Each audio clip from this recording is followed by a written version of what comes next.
York Post recently reached out to the prior district attorney, George Gascon, Megan Pete and her representatives, and Kelsey Harris and her representatives. The only party that responded last week was Megan Pete's representatives with a request for more information. A few days later, Mr. Peterson's brutally attacked in his jail cell. Unite the People represents Daystar Peterson in his appellate process. We filed an appellate brief and a writ of habeas corpus on his behalf.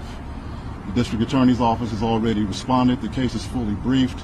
We're just waiting for the appellate court's decision. We were willing to wait for the appellate process to play out, but given that brutal, unprovoked attack, we felt it necessary to come here today to provide you with this information. It is our intention to make a request to the governor to either pardon or commute the sentence of Mr. Peterson, so that when he recovers from this attack, he's not returned to a jail cell, but that he's allowed to go home and recover.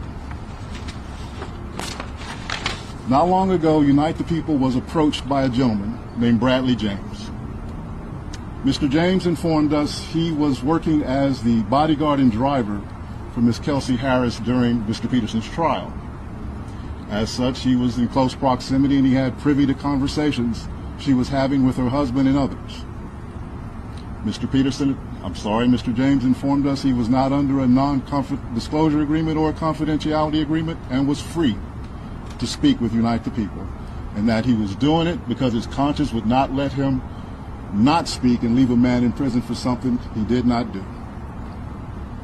Mr. James informed Unite the People that he was witness to the conversation Ms. Harris had, where she stated she had the gun, she fired it 3 times, Mr. Peterson grabbed her arm and knocked it down, and the gun fired 2 more times.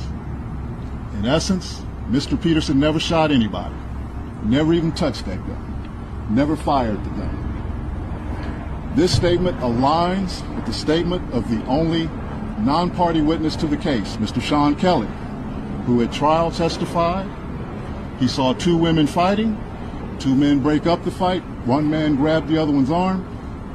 Gunshots came from the passenger side. Passenger side is where Ms. Harris was sitting. This further iterates that Mr. Peterson did not shoot Ms. Pete, did not shoot at Ms. Pete, or did not assault Ms. Pete. It's just another irregularity in a list of irregularities in this case. For example, there were 3 potential suspects in the car that night, and yet the only DNA sample was taken of Mr. Peterson, even though unknown DNA was found on the gun. Why wasn't Ms. Harris's DNA taken? Or was it taken and the information simply never given to the defense?